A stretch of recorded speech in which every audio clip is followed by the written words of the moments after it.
Welcome to the Crypto Mobcast, hosted by me, a sexy hot female from the UK. Good morning, Andy. How's your hair fever? It's absolutely horrendous. I always seem to get it like towards the beginning of summer and it just twats me for 6, so struggling, but we'll crack on as we always do, mate. So how about yourself? You enjoying the sun up here? It's all right, yeah. I don't tend to get hair fever much, but sometimes if I go into like a certain type of field, I'll get it for a little bit. Then I don't know, it's weird. Like I get the symptoms of, then when I walk away, blow my nose, I'm fine. It's just one of those things. I'm like, I get affected by a certain type, not everything. Whereas obviously you'll be like a vacuum, you'll pick everything up. So not good, but you know, it is a killer when you feel like shit, and a lot of people forget that. You know, when you're like normal life, and then you wake up and you're like bummed up, and you're like, oh my god, I can't move today. Like I can't breathe, I can't laugh because I might fucking lose a bogey or two. It's like it's weird. It's horrible. It's only I think we have different like pollen seasons and it's grass and at minute, and that's what's fucking me over. But never mind. Now, it's time for Would You Rather? So that brings me on to my would you rather. Would you rather have hair fever constantly for a year, or one dose of COVID-19? Oh fucking hell. You know what? I might have even had COVID-19. I went to Germany about 2 months ago, and my mate come back, and he had it, and he tested positive for it. So I might have had it and not known about it. But, Yeah, maybe. But I think I'd rather have hay fever because there's less chance of it killing you, to be honest, mate. How about you? Yeah, probably the same. I'll probably just have to stock up on the old tablets in bog roll, and I'll be all right. There'll be a pandemic of bog roll in my house, so. You ought to see my desk at minute. Fucking hell. There's bog roll everywhere. Oh god. It's quite disturbing. Oh. It's definitely for hay fever, I can tell you that. Oh, that's good. That's good. Like just in case anyone underage is watching this. We don't need to explain. It's fine.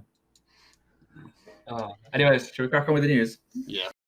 This week's news and what's hot, other than me. Right, so we'll start off with a bit of altcoin news for a change today, and I'm going to speak about Cardano, which is ADA. So it surged after Charles Hoskinson, the CEO, has announced the launch date for a massive upgrade. The price of Cardano surged nearly 20% after the IOHK CEO Charles Hoskinson pegged a time frame for blockchain's next major upgrade. During a crowdcast live streaming event on Thursday, Hoskinson revealed that IOHK, the company behind Cardano, is releasing Shelley between 30th of June and the 7th of July. He says that July the 7th is a backup date for the candidate that we are releasing that you guys will download. But if everything goes without a hitch, June the 30th will be the date that we ship that. So it's going to be a huge week coming up for ADA.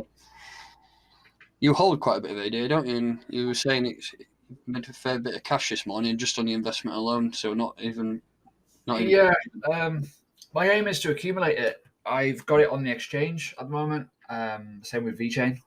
My aim for those two is to accumulate. So I'm currently in position right now. I've made a good chunk already. So I've been holding. I don't hold loads and loads, but in the grand scheme of things, if I put in the amount that I put in, what I put in, if that makes any sense, and it goes up to where it's been, it will make me a severe amount of cash from literally very, very limited outlay. So obviously its all-time high is really, really inflated due to when it was released, and obviously we don't know if it's ever going to get there. But if you are underwater in any investment that you made in like 2017, 2018, and you're looking at these prices and you're thinking that looks quite good, buy into it. Because I've recently just bought into Zilliqa, and Zilliqa's another one that's always been on my radar, and I just wasn't convinced enough until certain things were happening. And I always wanted a middle cap coin that was kind of in the middle range that could compete with the likes of Ethereum and other blockchains with the likes of sharding. So I bought that, and people were buying that in May 2018 when it was really, really high at 23 cents. I just picked up a load at 1 cent. Like, it's the risk reward has to be there, and ADA is one of those ones as well. So is VeChain, so is a load of blockchains out there. they are so low compared to where they've been, even in Satoshi value. So if you're looking to just predominantly grow Bitcoin, buy at the low side, sell at the higher side. Simple as that. You can't really go wrong. And this development of a coin has been, honestly, the blockchain that Cardano is developing is like the most unique and the most structured thing ever on the planet because it's built by scientists, it's built by unique code, it's different to anything out there. If this takes off and it's built correctly, it'll probably innovate the blockchain space even more. But yeah, just buy into things low because if you do the research, it's fine. But this has already made me about 23% on a small little bag that I bought not too long ago, and I'm quite happy with that alone. But I'm looking to accumulate. So when the market cycle changes on this coin, I'll probably use a Hitman or something. I'll probably get it lower again, and I'm going to accumulate. So I'm hoping to get over 100,000 by the end of the year. That's my plan. Whether that happens or not is another thing. But if I have 100,000 to sit on, I'll be more than happy if it goes to all-time high, as you could probably imagine with the maths involved in that. So, sorry, rambled on, crack on.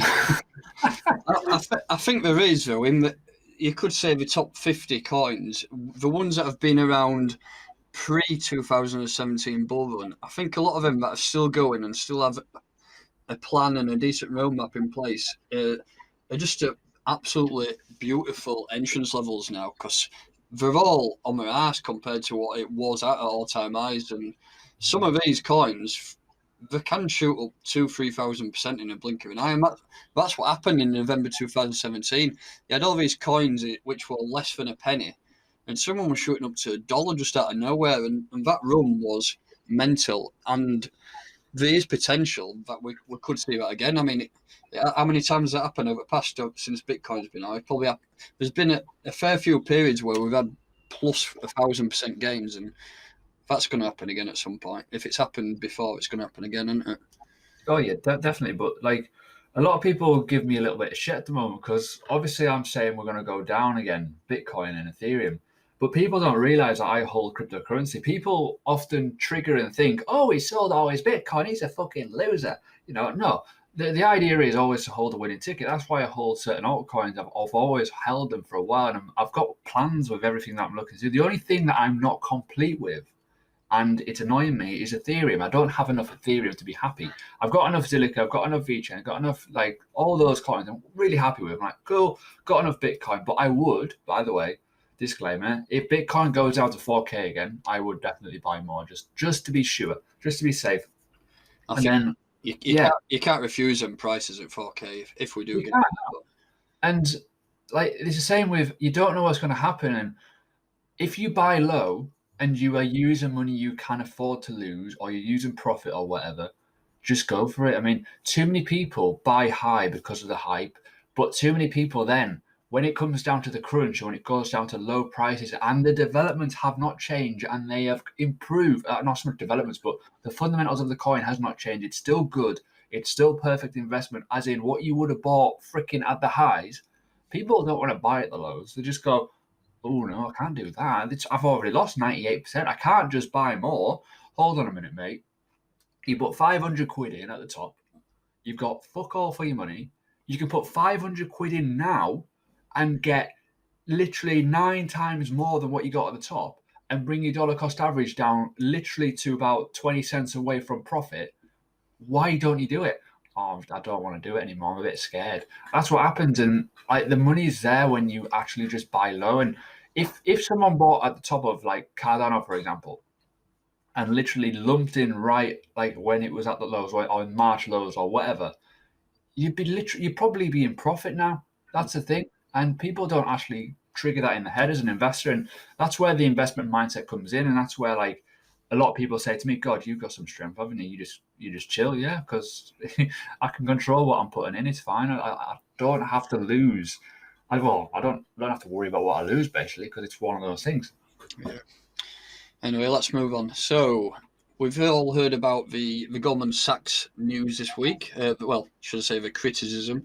And this has caused an 8% spike in Bitcoin since he released that criticism. So crypto traders aren't taking advice from Goldman Sachs, with Bitcoin up more than 8% since the investment bank slammed BTC in an investor's call. Bitcoin has increased from 8,800 to a mark of 9,530 it's saying here with a $10,000 barrier in sight. I don't think we're going to hit that personally, but that's what the article's saying. And then according to crypto derivatives tracker skew.com, the price has risen approximately 40 million in BitMEX shorts liquidated over the last 36 hours, with trading sitting above BTC spot price, indicating confidence in a longer rally. Well, I can't see it being it has been a fair rally, but it's not been a massive jump like Ethereum, for example, which was jumped up. No. If BTC was going to rally, it would be over 10k plus now. Simple as that. I mean, when you look at the altcoins, what they've done over the last 48 hours, 72 hours even, you could probably argue it's chalk and cheese. Like Bitcoin has only moved up a couple of percent. It's only went from 8.9 to 9.5. It's not massive. I mean, Christ. Whereas Ethereum's gone from 200 to 233. Much different. But like I did this on a YouTube video. I think Goldman Sachs are getting positioned now. I think there's definitely whales involved to drop the price. We already know the data. You've seen probably most of the stuff I tweet about and talk about. Like a lot of the things are a bit weird, right? When you got certain amount of whales, buying at certain levels and selling at certain levels, moving off the exchange, tether prints. There's no new money coming into the market. That's the problem. It's all old money, pumping it and artificial pumps and the social media elements. If you go on like Lunar Crush and stuff like that, you can see that the tweets are down on Bitcoin. All the hype's kind of dying off a little bit. Yeah, the price is high, but if this drops, it will drop hard, and a lot of liquidations will be hit. And I think when you consider the fact that Goldman Sachs just came into the ring, it just shows that they're interested, but they're also interested not to buy at 9k. They'll be interested to buy when it's low. No way is an investment institution like that going to buy at these levels. No way. Not a chance. So I would be very, very careful in the next coming weeks of what moves you undertake with any sort of cryptocurrency, because I think there's going to be a rug pull. That's my personal opinion in looking at the pandemic, looking at investment kind of mindset and what's happened before with obviously JP Morgan, all kinds of stuff in terms of miner revenue, because that's still up in the air. It's still underwater. And like, I think a lot of manipulation is done by the miners as well, by like authorizing and stating certain wallets to kind of move certain things to keep them afloat for a bit longer, because they've got to stay healthy as well. So there's so many things to look at, and yeah, I mean, people are getting bullish over an article where in reality it's a bearish article for the short term, but it's long term bullish if they get positioned, because it just gives another notch to the belt essentially for Bitcoin. It does. I think this Sunday evening coming up could be quite an interesting time, because we've got that weekly close, we've got that monthly close, and we've got the CME expiry all on the same time, and it could get a bit turbulent Sunday, and then maybe you have more companies like Goldman Sachs coming out and slating it just to try and get that price just to react and dump even further if it does. Yeah, well, if Bitcoin closes, I think below 9.4 on Sunday evening on the monthly, it's a rejection. Like, I don't think it's closed over 9.4 for like 13 or 14 months, like as a monthly close. It's a long, long, long time. Wow. And if it closes below that, it's already done it before where it's closed and it rejected and it came down massively. We know what happened there. We went down to 3K again. So if that happens, it's pretty scary, really. But you've also got to look at the fact that we haven't formed any higher highs yet. We're still in that trend of the only thing that hasn't obviously is Ethereum and all the altcoins, but Bitcoin itself as the main market maker, essentially, it's not looking bullish. Realistically, people think it's bullish, but until we break a certain point, it's not bullish. It's not going to take much for it to. It's only trading at 9,500 now, so 9,400 it's a little candle away, isn't it? It's literally nothing. Oh, it's hardly anything. Oh. I think this weekend will be key. I think we're either going to pump or dump, but the way I'm looking at it, I'm looking at the altcoins that they're pumping right now. That could be a sign of what could happen, but we've also been there where Bitcoin's dumped and altcoins have rallied like hell because the dominance falls and people move money out of Bitcoin into altcoins, and then the altcoins just fry for a bit. And then the BTC value will just gradually drop. No one will notice it because they're making tons of money on everything else. And that'll then put Ethereum in the spotlight for a little bit. Yeah, hopefully. Anyway, so let's move on to Russia. Russia crypto's industry is pushing back against a set of bills that will make it more difficult to operate in the Eurasian country. Russian lawmakers introduced a set of draft bills regulating digital assets earlier this month, which would effectively ban any transactions using crypto within the country's borders. In response, the crypto community has filed a number of protest letters. If the proposed regulation is passed, the Russian economy would lose up to $10 billion in taxes annually, which the crypto industry would otherwise be able to pay if it could operate legally. Fair old chunk, right? Losing $10 billion a year in taxes. But yeah, I mean, it's probably a drop in the ocean to Russia, but it is quite a big step potentially. I mean, it could be fake news, couldn't it? But it could be just there to create a bit of tension. it could be, but you've also got to look everywhere in the world. Like, I'm in so many groups, and people always ask the question, "Oh, I can just do this and get away with tax." But in the UK, it's harder to do that. I don't know what other countries are like, but the way I see it, and this comes down to the price prediction posts as well, where everyone's like, "Oh, Bitcoin's going to go to 150 million," or stupid price predictions. You've heard them. Like, no way are the governments going to allow any asset fly to the moon and people not pay tax on it. Imagine, right, if Bitcoin went to $1 million, right? Can you imagine the tax involved or the tax loss involved on that? That'll be fucking fuckery. That'll be mental, right? There's no way that people will get away with it. And that is where I believe that there'll be no stupid price predictions. I think the way that the futures have been programmed in, I think the way the tax laws are kind of been made, it makes it quite, certainly in the UK, it makes it quite hard because of obviously the tax digital malarkey, everything's linked to you. And even if you start putting things in your PayPal or whatever, you still get fucking shafted.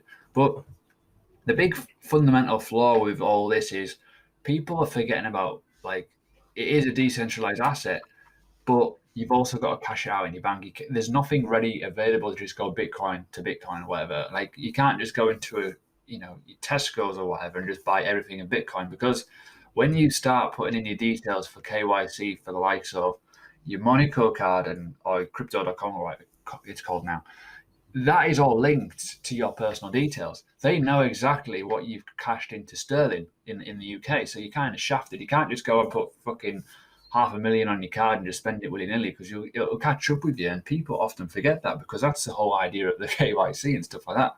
So, yeah, any sort of tax law and money lost for the government, yeah, stand by, because I think people are going to get for a bit of a shock when they've got to declare profits. I think people think that buy crypto, get away from the government, so don't have to pay tax again. It's a shit narrative. I think some people seem to take it as, for example, sports betting in the UK. You don't have to pay taxes on that. If you, for example, win 100 grand, you don't have to do it because it's classed as winnings. But I think people seem to think crypto comes under that same umbrella when effectively it's not. It's an investment like any other investment is taxable in the UK. Yeah, that's the thing. It's an asset, and the only thing that isn't in the UK is spread betting. But with spread betting, it's different. It's the way it is. It's classed as gambling because of the way it works, and that's different to forex trading. It's different to all that. Like, you're basically just betting on the spreads on certain stocks and whatnot. But people get the wrong idea, and that's the problem. People buy before they think, and they think, "Oh, what happens if this happens? Oh shit, I've got to declare 20%. Oh, for fuck's sake!" Well, tough shit. Like, it's an investment. It's like if you went to a car boot sale and you bought an antique, and all of a sudden you find out that it's like the biggest thing in the world, and go, "Oh my god, what have I found? It's worth £1,000,000." You've got to pay 20% tax on that, because you've capital gains. You've bought it for a 5 year, sold it for £1,000,000, for example, right? Cool, happy days. But you still profit, for fuck's sake. I mean, Christ. Yeah. Just finishing up on that article with Russia as well. I think crypto has always been quite overlooked in there, and I've worked with quite a lot of Russians on other projects that I've been in before, and they're not even allowed to use Telegram. Telegram is banned in that country. So I mean, they do still use it. They're all on VPNs, but it is very regulated over here compared to like our country over here. And Yeah, it's the same with China as well. Like, everyone that I speak to in China, like I'm quite friendly with the OKX exchange, so I know quite a few of the people on there. and they have to use literally VPNs for freaking everything because they can't get on YouTube or anything. And the only way they can find me is on YouTube. So they're all using specialized VPNs. But it's a nightmare, really, because like if I want to talk to them, like they can only talk to me at certain hours because their office covers them for the VPN. So it's a freaking nightmare. It is, isn't it? They're making it so hard work for us, but eventually we will break through, won't we? So, Oh yeah. right, let's move on to a little bit of Ethereum news here. So, Ethereum is significantly less private than Bitcoin, a new research shows. Ethereum transactions are even easier to de-anonymize than Bitcoin due to its specs, but a lot of it comes down to careful usage of mixing tools. A paper published on the 29th of May by a team of preliminary Hungarian researchers analysed that the Ethereum blockchain is easily attacked and cannot, and all transactions can be viewed, which is the same as Bitcoin. I mean, it's saying it's easier, but everything's on a blockchain, and you can see everything with F, and you can see everything with Bitcoin. So I can't see what is different, really, to be honest. But that's what the article's talking about. The only thing I can relate to this is obviously like, when you go on ETH Scanner, you can see exactly what people have, which is fair enough. Like, it doesn't really bother me. But with Bitcoin, depending on the certain network you're using, in terms of, I think it's SegWit, and obviously on ledgers and stuff, like I can draw a new address ID pretty much every time. So it'll still go to my wallet as per, but it'll actually like it will show nothing in there. So that's probably the only thing that's private. But it's like with any cryptocurrency, it should be private anyway. You shouldn't be giving out all your details all the time, and so people can't look inside. It's just one of those things, and you can easily manipulate it and move it around. But we'll probably come on to that in more detail in a bit. Let's talk. Use hashtag Crypto Mobcast to join in. Yeah, and that will pretty much take us on to the main topic of today. We want to talk about privacy coins. Do we really need them? And then some security layers to blockchain, and you can actually get rewards for using them. So we will start off with privacy coins, and I'll just give you a quick rundown of what they are if you are unfamiliar. So privacy coins are unique cryptocurrencies that allow a user to gain total anonymity when making blockchain transactions. The identity of the user and the origins of their transactions are completely protected. These coins empower senders and receivers to remain anonymous with different levels of privacy, like hidden wallet addresses and transaction balances. With privacy coins, payments actually remain private, which a lot of privacy coins have started off and they have tried for total anonymity. A lot of them have been flawed. I even do. So the top coin is Monero, and I think that's been flawed in certain aspects. And there's a lot of privacy coins out now which are saying they are fully private. But one thing I have not seen is I've only seen it one coin, but a blockchain security audit, which will do a full check of the blockchain. I think I've only known of one coin which has done that, and that still failed. So there's a lot to be gained from these privacy coins, as in there's a lot of work to be done. Some are like we've got a huge list. I think there must be 30 or 40 of them out now.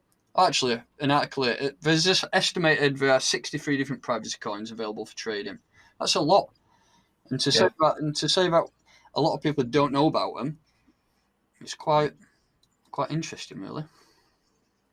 I'll be honest, I'm not that knowledgeable on privacy coins because I've never really seen the point of it. Like, the way I look at privacy is within the person. Like, if you can keep your wallets offline and hidden away and you're not really that vocal about it, there's no need for them.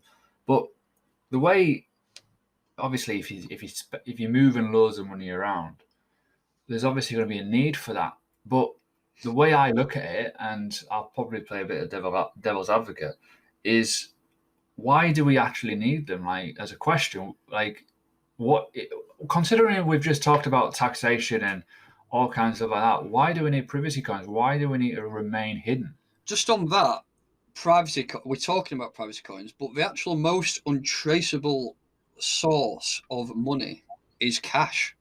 I know, amazing. and yet we're talking about wanting a privacy coin in a blockchain, which, like you say, a lot of them are traceable, but people do want privacy in financial aspects. I mean, personally, I'm not too fussed who sees how much money I've got. The other aspect is personal privacy, which is it's key really, because you want to keep yourself to yourself, don't you? But financial matters, I mean, it's not a huge thing unless you're truffing a bank robber or a hacker, and you don't want anybody to see how much you're robbing. In my Well, opinion, that's the thing. Like when you look at it, right, look at social media influencers, right?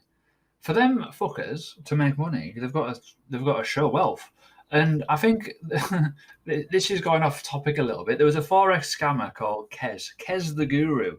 He's a twat basically, and he got fucking robbed the other week because he obviously showed off a lavish lifestyle. Oh, look at me, I'm a forex trader. Actually, just a forex commission wanker. But he got robbed because of basically lack of privacy, because he's putting shite on his Instagram looking like Billy Big Bollocks. But a lot of people say this to me.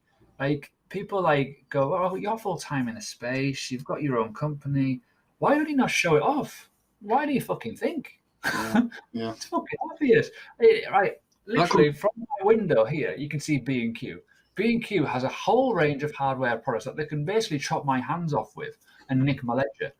Do I want to show off all my wealth? Do I? Fuck. No, Why should that comes down to security of yourself, doesn't it? yeah. Rather than privacy, you want to be secure. You don't want anybody looking into your own business. I mean, personally, I don't. If even no matter how much money I had, I won't be flaunting it over Facebook or Instagram or whatever, and because you make yourself a target, don't you? Oh, massively. But in terms of privacy, like it's a similar sort of thing where like people are private. Obviously, they don't want to show off what they've got. Obviously, that's a given. But you've also got obviously security, which we'll come on to more detail. But for me, like the way I look at privacy coins, unless I've got billions, right, and I want to move something to some other company or to whatever due to whatever deal or whatever, that's the only purpose I see for it. But for average Joe, I don't see the need for a privacy coin because, in my viewpoint, BTC's got a bit of privacy. Most coins have a bit of privacy if you're keeping your wallet hidden. You can easily move your whatever you want to take to a new wallet and then send it over like a spread sort of thing.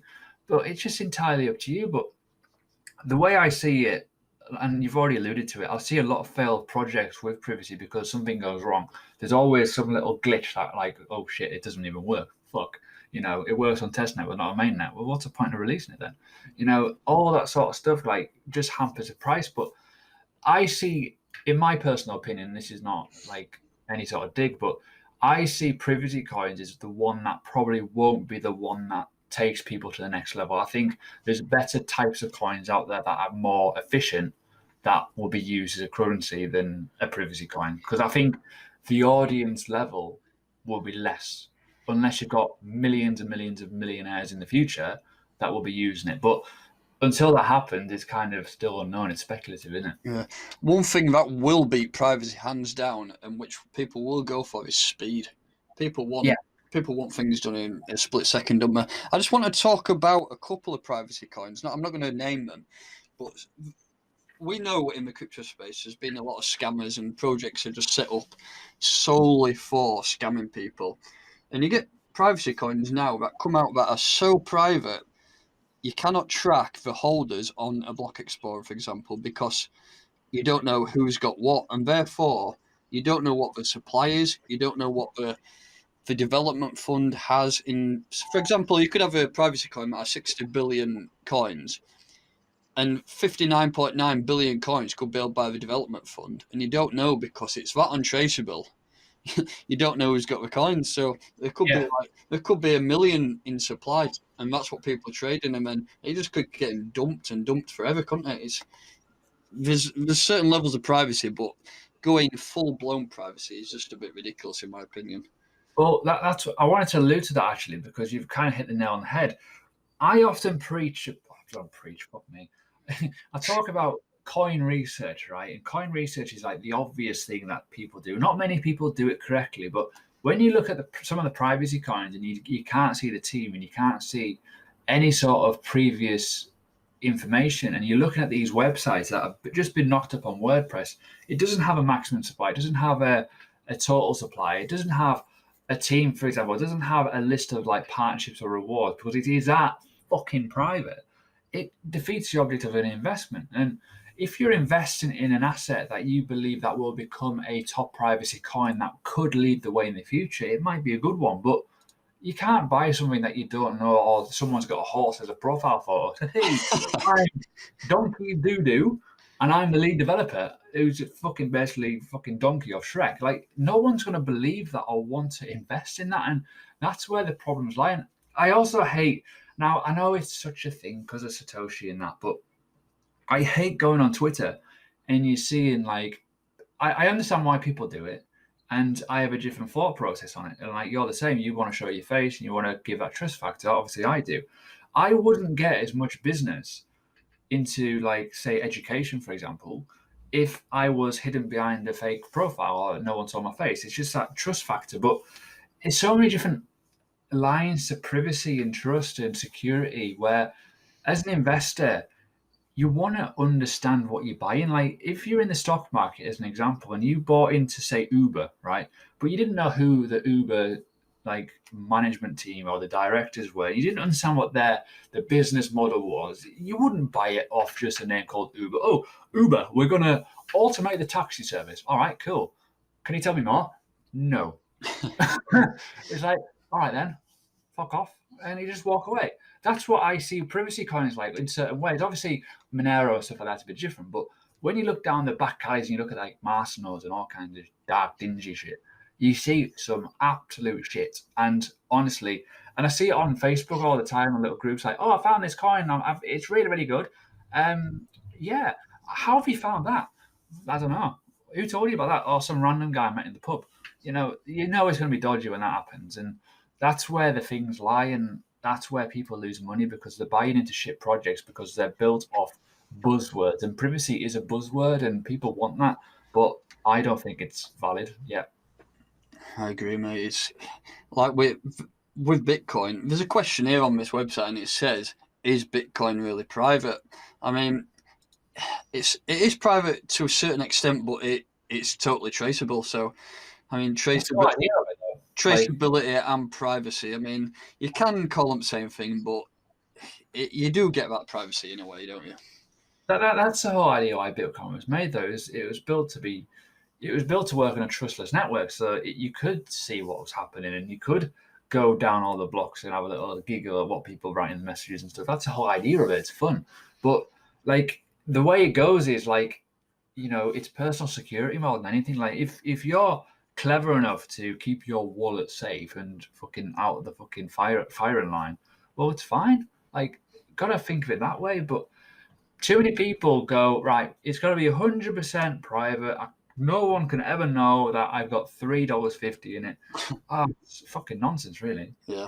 I think what we just need, like we've come across it a couple of times now, and we mentioned it, that security is more important, especially protecting your funds, because there is quite a lot of security layers too. Like, never mind your basic wallet security, you have actual blockchain security as well.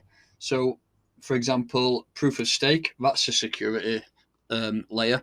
Masternodes, that's a security layer. And there's been loads of different other random ones made, which I'm not going to talk about because they'll bore you to death.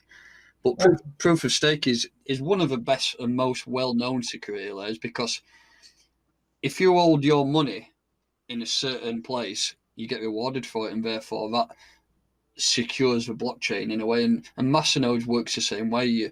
You run a node on the network, acts as security, and again you get a little chunk back. I mean, it's not much, but you can get some of them doing up to 20%, which more like the scam coins. But the decent lower end ones, you're getting 4 or 5% for all. I think Dash is one of the main ones, isn't it? Dash is that's the first one that ever brought Masternodes out. And I remember at one point, I think Dash, to hold a Masternode, it cost $1 million just to hold a Masternode on the Dash network, and you were getting a fair few grand a year just for holding it, and it's right down at 73 grand at minute. But, well, that's the thing. Like, Dash, well, obviously the rewards will obviously shrink as time goes on. But at the time, I remember people saying, right, I could buy a Masternode in Dash, and people did, and I was like, fuck it, you're mental. And obviously Dash went up to stupid prices, and, like, people were getting paid thousands a month, like for like just holding Dash, and over that time they were getting so much fresh Dash, and they could have just easily just fucking sold it and made fucking unreal amounts of money. As you said, it was like £1 million to hold get a mass node of the amount of Dash that you needed. That just shows you how big the price was. So it has its pros and its cons, but staking's another one. Look at like the Tezos and stuff like that. You can obviously hold and enjoy the reward, so to speak. Obviously, you've got like Zilliqa's coming to stake, and obviously Ethereum's going to be staking soon. There's all kinds, and there's so many options out there. But that is the most simple layer in my view, because all you have to do is hold the coin in a verified wallet, and that's it. You're maintaining the network for holding it in cold storage, which is safe. Whee! That's what you need. You need the hard and the cold storage is what you need. You need to get in there and we'll get locked away, because if we just move on to actual wallet security, there's all sorts of methods now. So you're going to have your normal password, you have a PIN, you have 2FA. What else is there? What else do we have on wallets? Phone, Yep. SMS. Oh, yeah, Google Authenticator. It's just endless, and that is what you need to do. You need to keep your wallet secure, don't you? Oh yeah. Because that's basically a bank, isn't it? Your wallet is your bank, and you won't leave your bank account open, would you? You won't go to the library, open your bank account, and leave it wide open on your computer for everybody to look at. It's exactly the same. No, you really fuck. But that's the thing. Like people want to show that wealth. Oh, look at me! Like I'm an amazing trader. I made no one gives a fuck, mate. Yeah, I remember back in the day when we had that huge pump. Everyone would just share in the wallets and how much had made, and you're like, all right, nice, you're a target. Yeah, showing that's off. the thing. The funniest thing is, right? My phone doesn't even know how much I've got. Like I've got certain things on like my Delta app, but I don't have all of it on there because I'm not an idiot. I mean, I don't want people to bloody hack my phone and know that I've got so much crypto in a wallet, and then they can find my address very, very quickly and find me. Like that's stupid. I mean, in some ways, I want to delete it, but I also like to keep an eye on what I've got, so I know how things are going. But it's just one of those things. I'm like, fucking hell, man. That's the thing. Like, if you go on my YouTube comments, right, and I don't mean to like annoy anyone or piss someone off, but people share how much they've got of a coin. I'm like, you're mental. You're fucking mental.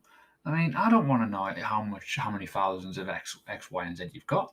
I don't care. I'm just a fucking YouTuber. But people do, and the people like direct message me and go, I've got so much in this, so much in that. What do I do? Fucking don't know, mate. It's your money. Like that's the thing. Personal security just goes out the window when it comes to cryptocurrency, and it's like you just said it. Like, me and you can go into a conversation, talk about fucking mortgages and shit, and talk about all kinds of random shit. You wouldn't do it to a random person that you've never met. Like, go into Tesco and go, mate, how much have you got left on your mortgage? You wouldn't, would you? How much you got in your bank account? Oh, fuck me. You wouldn't do But it. people with crypto, it's because it's so virtual, and like it's that test as well, right? We've all been there. If Bitcoin goes to say stupid prices and you've got the money on the table, the chances are people won't take the money because they don't think it's real. They're more likely think, right, Superman said it's going to go to 1 million. I'm going to wait. That's the kind of mindset that people are in, and people are in that bubble where the money that is in crypto isn't real until you cash it out. And then people are like, oh, I've got fucking 100,000 in my wallet. I'm happy days. Crack on. Oh, it's going to go even higher. I'm going to make 1 million. Well, reality sinks and it doesn't, does it? But that is personal security in a way that people are often willing to go, right, I've got X amount. I do it for transparency on my group. I obviously share certain altcoins that I've got because I want people to see that, yeah, I'm still buying altcoins. I've still got X amount and stuff. But they're not amounts that will get me a massive target or a massive pat on the back. It's all there for teaching to go, you don't have to put a load of money in. You don't have to be an absolute dickhead about it. But people are dickheads when the prices go really high, and that's a problem. I'm going to get to the point in like 6 months to a year, who knows when, where I'll be telling people not to buy the coins that I've bought at these levels because, well, obviously at their levels in the future because it might be a lot higher because of when I bought it. And it happened last time. People would buy into coins and they'll be like, right, I've got this, that, and the other. Cool, happy days. People were like, I want to buy that. Well, fucking hell, Bitcoin's 18K, mate. You don't want to buy that right now. Oh, well, why not? It's going to come down. Yeah. But they do it anyways. Anyways, I was a bit of a tangent. Sorry. You could say that is another factor to we are not quite ready for mass adoption yet because people don't see it as money, do they? They just see it as something they've got on their phone or something they've got on an exchange, and they don't really care about. They don't care about privacy, do they? They don't care about what they're holding as long as they're not showing you what they've got in a bank. They're not bothered about what's showing you in crypto. And again, that's another reason why we're not quite ready for mass adoption. It's just currently it's kids running about with a few grand in their pocket and saying, "Look what I've got here." Yeah. I've already alluded to it on this podcast. The social media is down, all kinds of stuff like that. The whole pressure of cryptocurrency relies on people using it. We can't use it. We're in fucking lockdown. Even then, we've got people not using it. And like in the VIP chat, I was talking to one of the guys that we've got. He's got restaurants in London. I'm trying to encourage him, just accept crypto. You just fucking go for it. Crack on. Just, Nothing to lose by doing that. Nothing at all. Exactly. It could be one. It could be one at first 5-10% in London to start accepting it, and it could get a lot more business just from doing that. Exactly, and like that's the thing. It's really easy to do. You can have tipping bots for your staff to kind of get tips in crypto. There's all kinds of shit that you can do, but the fundamentals are adoption. Yeah, I think we're still miles away from it, and people don't want to hear that. We could have a price spike, but we've had a price spike every year. Every year we have a price spike, but guess what happens? We go back down. Guess what happens? It doesn't sustain, and people get very, very excited over certain things, and like it's just one of those things. And people often go, "Oh, well, you're full time in the space. You should know how it works." And I do. I've got myself set up. I've got myself ready. I've got the money that I've got. I've got my finances in check so I can survive in the market no matter what happens to the price. It's just one of those things. I'm really, really fortunate to be in this position. But I didn't get in that position by fucking sharing the world what I've got, and even now I don't. And that's the thing. Like people are so willing to share wins, right? But they don't want to share the losses. That's why I'm like, well, I'm in a short. I don't care. Like I'm underwater. Who cares? I mean, if I lose a very, very small percentage of what I've got. And that all comes down to privacy, personal security, and all kinds of stuff. But with the privacy coins, my viewpoint is I don't think they're ready yet. I don't think they've got enough like traction in terms of use case yet. I think they're not gonna. I think maybe in the future, if obviously, say for example, Ethereum goes up quite a lot from now, or certain coins go up quite a lot, and there is a factor of privacy required to move money around, so you're not going to rumble markets. Certainly, if regulation comes in place, and well, that's another topic. You can talk about the stock market and how they're regulated in terms of stock orders and buy orders. You can't see level twos and whatnot. Whereas with crypto, you can, and that shakes the market. When you see a big sell order, you think, "Fuck, where's that whale coming from?" You shit yourself, don't you? Look at when that 50 BGC activated from that dormant wallet. You shit yourself. If that happened on a privacy coin, you wouldn't fucking know about it. That's the thing. Like it's scary, but that is another thing that I would say that is good for privacy coins. If there is some big money moves and you wanted to keep the market sane, like you can put it through a privacy coin, which would make sense, obviously, away from the market and stuff like that. So you don't have to bloody fucking scare people to death. But the fundamentals are my personal viewpoint. I don't think we're ready yet. Privacy coins, yeah, there's a use case there. But as I say, we need like obviously mass adoption, people to use them, people to accept to use them as well.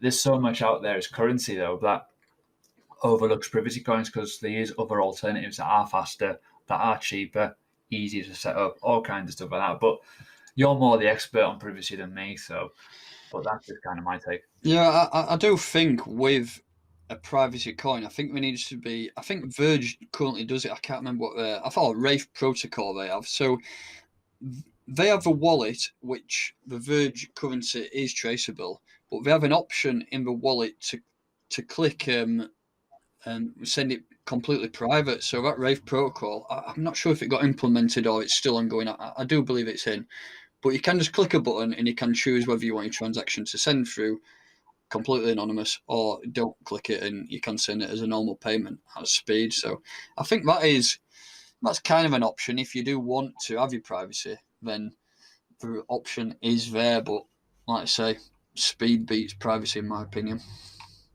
Yeah, and with Verge, just to end on that, obviously Joe is a massive Verge lover. Verge was the one coin in 2017 that absolutely rocketed for no reason. It didn't even have their protocols out then. It hardly had anything. And now you got to look at their development and where they are now. It's totally chalk and cheese. And that would just indicate what I just said about adoption. Well, we got there, we burst, and then we came back down again. And who knows what could happen in the future, but the likes of Verge, if it has a working product, will probably do all right. Same with other privacy coins, if they work. But the way I see it and the way cryptocurrency goes is if they all go, everything else will follow it, right? If all the top elite coins just moon, guess what? Your shit coins will moon, your freaking everything will moon, and everyone will get wealthy overnight, or wealthier anyways. But then you got that problem of drawing new people in who will get totally wrecked by the last wave, and that's where the fun kicks in. Yeah, what we need to do, we just need to remember that once we do get this crazy boom, which will be expected at some point, it's going to go down again. So it might be a year or two staying up at them prices, but it will eventually retrace like it always done. What are we on now since the last Bitcoin bull run? I think we're about 800-900 days into a downtrend. So you just need to realise that you've got to take profits. Thank you for tuning in. Join us here at the same time next Sunday.